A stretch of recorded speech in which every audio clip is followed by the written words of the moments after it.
Picture this. You peel back a rainforest like a translucent curtain and suddenly see straight lines, circles, and entire ancient designs stitched into the ground. No machete, no mud, just lasers from the sky. That's the promise of LiDAR mapping, and this week, it helped researchers uncover nearly 400 previously unknown geoglyphs in the southwestern Amazon. The numbers are striking. Almost 400 new earthwork designs, dated to roughly 600 BC through about 850 AD. That's a span of well over a millennium. These aren't small doodles either. They're engineered shapes etched into the landscape. And LiDAR's ability to see through the canopy is what makes them visible at scale. It's like we finally got the rainforest to stop hiding its diary. And hey, welcome back. This is episode 4, our Science of the Week for August 4. I'm Grace, he's Daniel, and we've got a lot to get into. Archaeology lit up by lasers, hard evidence of smallpox from colonial Chile, a moon impact science moment, a rescue spacecraft that needs rescuing, and more. The Amazon geoglyphs are a great place to start because they remind us that silence in the archaeological record doesn't mean absence. It can mean the tools weren't good enough yet. LiDAR sends out pulses of light and measures their return time to map terrain in 3 dimensions, canopy and all. When you remove the trees virtually, the earthworks pop into view. And it also expands the emotional scale of the Amazon story, beyond impenetrable wilderness, into a place of deep design and memory. Earlier studies hinted that the region's ancient earthworks were more extensive than anyone guessed. This week's mapping makes that picture even sharper. It doesn't answer every question about who built what and why, but it draws the map we needed to even ask those questions at the right scale. Which is science at its best. First, reveal the pattern, then start testing the explanations. For archaeology, that might mean ground surveys, careful dating, and cultural comparisons. For listeners, it's a nudge to update mental maps. There was complex landscape engineering in parts of the Amazon long before modern times. From lines on the land to letters in our DNA. Another story this week takes us to the Camarões area of northern Chile, where researchers extracted DNA from 2 colonial-era mummies and found a historic smallpox virus. That's a sobering, precise confirmation that the disease arrived in the Americas with European contact. The specificity matters. We're not talking about circumstantial artifacts or case descriptions. This is genetic material from 2 individuals. For epidemiology, confirming the presence of a historic smallpox virus in that time and place anchors the timeline in a very literal way. And it puts weight behind a narrative we often hear in broad strokes: disease arrival shaping entire histories. There's something both clinical and intimate about it. Centuries later, the virus leaves a trace that can be read.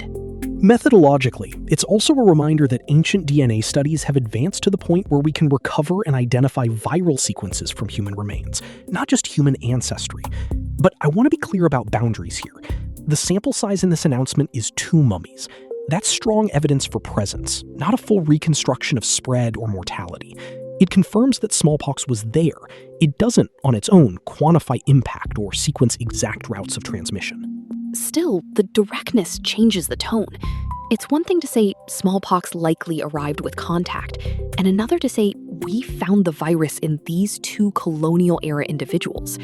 That's the difference between a history book paragraph and a lab result. And it shows how multiple lines of evidence, documents, archaeology, and now pathogen DNA can interlock. Each has its limits. Together, they tighten the picture. Speaking of threads coming together, the global question about the origins of the COVID-19 pandemic was back in the news. The World Health Organization said the balance of scientific evidence points to a natural animal origin for SARS-CoV-2, citing recent studies and its own report. Its scientific advisory group for the origins of novel pathogens contributed the assessment after reviewing 3 years of research. Language matters here.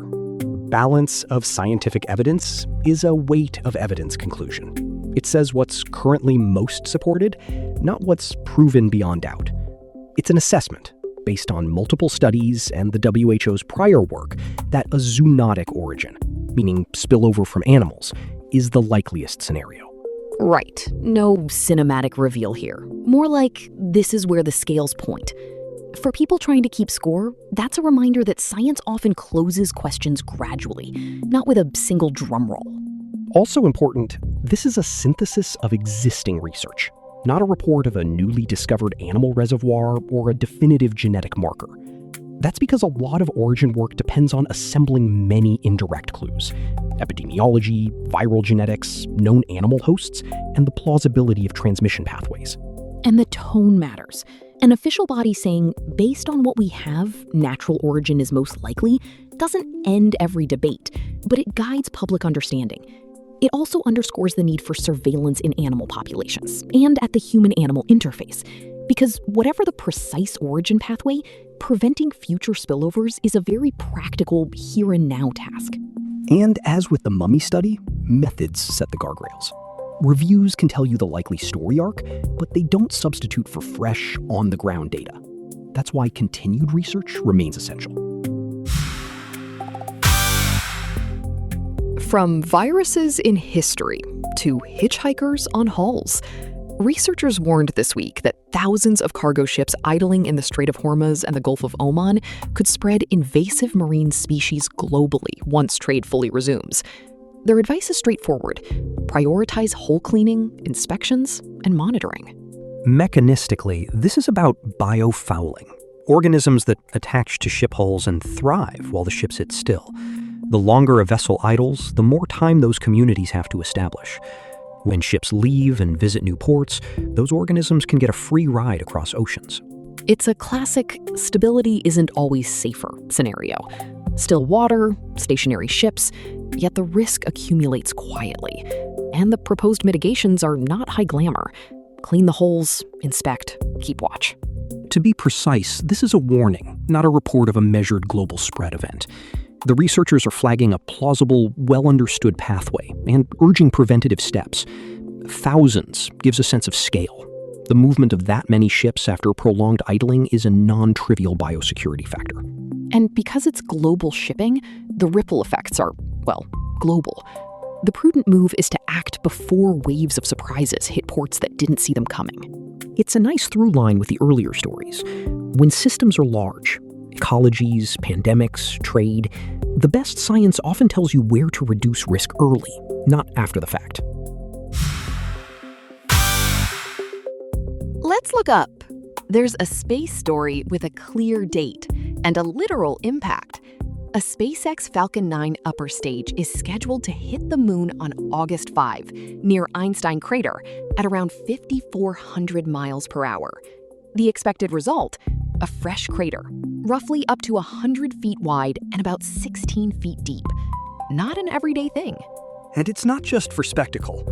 Observing the impact and its aftermath is scientifically useful. NASA's Lunar Reconnaissance Orbiter is slated to capture images. Earlier reports also noted that NASA and South Korea's Danuri mission would observe. This kind of controlled, or at least predictable, impact helps researchers study the lunar surface response and ejecta patterns. The part of me that loved backyard science projects is cheering. You drop something, you watch what happens, you learn what the ground is made of. Except here, the ground is the moon. The rock is a 40-foot upper stage, and the high-speed camera is a spacecraft already in orbit. For expectations, the speed and crater size are estimates. The location near Einstein Crater is a helpful landmark, but the exact morphology of the new impact feature will depend on local terrain and the stage's approach. That's exactly why you want an orbiter ready to take pictures afterward. And beyond the numbers, there's a line connecting the ground truth of ancient geoglyphs and this lunar crater. We learn by making careful marks, then reading them. Humans etched circles in Amazonian soil long ago. Now a rocket stage will etch a circle in lunar regolith, and we'll read that too. With the key difference that the lunar mark isn't a message, it's a probe.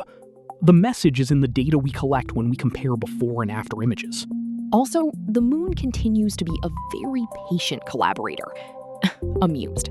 No press conferences, just quiet craters. Another space story this week landed on the things did not go as planned list. NASA confirmed that the Catalyst Link spacecraft, launched to boost the Swift Observatory, suffered reaction wheel and thruster failures. The result? It's spinning and only able to communicate intermittently. For context, reaction wheels are internal flywheels that spin up or down to change a spacecraft's orientation without firing thrusters. If both the reaction wheels and thrusters have issues, you lose your main tools for pointing and stabilizing. Earlier, Catalyst had reported thruster problems that sent the spacecraft into an uncontrolled spin. Which is rough, because a rescue tug becomes the one needing the tow. Space is hard. Steering in a vacuum at high speed with delicate hardware always has a failure mode lurking in the margins. The practical implication is that intermittent communications limit the ability to correct the situation or carry out planned operations. I'll stay within the reported facts. NASA confirmed the failures and the spin. Catalyst had already flagged the thruster problem. It's a reminder of redundancy in spacecraft design and of how critical attitude control is for almost any mission goal. The human side of this is easy to feel. A lot of smart teams put a lot of thought into getting a helping hand up to Swift. When that hand starts tumbling, you can sense the collective breath being held at consoles across multiple time zones. And we'll emphasize, this is a developing technical situation. For our purposes this week, the confirmed state is spinning, with intermittent contact, following failures in both reaction wheels and thrusters. Back on Earth, under the most extreme conditions humans have ever created, something new took shape. Researchers analyzing fallout particles from the 1945 Hiroshima bombing identified a previously unknown multi-component metal alloy formed in the blast's extreme temperatures. In simple terms, a multi-component alloy is a mixture of several metals forming a single, stable material with its own structure and properties. Under normal industrial conditions, we carefully control compositions and temperatures to make alloys. In a nuclear explosion, conditions are uncontrolled, but the heat and pressure can still drive unique phases to form. It's sobering science, a novel material born in a catastrophe. Yet it's important to catalog what nature and our interventions can produce. If microscopic particles collected from the environment retain such materials, they become archives of the event's physics and chemistry. The report we're discussing is an identification step. Researchers found a previously unknown alloy in fallout particles. That's discovery, not application. It adds to the understanding of what can form under extreme temperatures, but it doesn't claim immediate utility or a blueprint for reproducing the material in a lab. And like the geoglyphs or the smallpox DNA, this is evidence you can point to. A thing that exists, with a pedigree written into its atoms. I find that idea both unsettling and rigorous. Science is not about moral endorsement, it's about accurate description. Also note the chain of work. Earlier analyses of microscopic particles from Hiroshima Bay had already revealed certain features. This latest report adds a newly identified alloy to the list. Each step refines the picture of how materials transform under extreme conditions. The thread running through all of today's stories is that the world holds records of itself, etched in earthworks, preserved in mummies, burned into fallout, written into ship holes, and traced in lunar dust. Our job is to learn how to read. So, what did this week teach us about how the world works? First, tools matter. LiDAR turns a forest into a readable page. Ancient DNA turns remains into historical documents. Orbital cameras turn a fleeting impact into a data set. When methods evolve, history becomes legible in new ways. Second, language matters. Balance of evidence is not a shrug. It's a disciplined statement about what the data currently support. Expected and scheduled around a lunar impact mean estimates and plans, not guarantees. Warned about invasive species is a call to act early, not an after-the-fact obituary for a reef. Third, humility matters. The Amazonian geoglyphs remind us we often underestimate past complexity. The smallpox DNA grounds difficult truths. The rescue tug's troubles remind us, even with engineering stacked high, reality has the final say. And the Hiroshima alloy shows that knowledge can be born from tragedy, and it's still knowledge we have to face squarely. Finally, scale matters. Nearly 400 earthworks is a lot. 2 mummies is precise but small. Thousands of ships create a risk that crosses borders. A 40-foot stage hitting the moon is both tiny in cosmic terms and large enough to be scientifically interesting. Keeping those scales distinct is what keeps science from turning into hype. And because we're all trying to make sense of a noisy world, there's comfort in that measured cadence. Look closely, weigh carefully, say exactly what you know. It's less flashy than shouting, but it's how we actually learn. Plus, if you shout at the moon, it never shouts back. The data do, though, if you listen the right way. If you like your news checked and calm, come see us at factslane.com and grab the app on the App Store or Google Play. It's the best way to keep your curiosity fed without the sugar rush. And if you want more good company in your week, check out our sister shows, Good Week and Tech Week. Both smart, both grounded. That's our time. Thanks for spending part of your week with us. Stay curious, take good care, and we'll see you next week. Until then.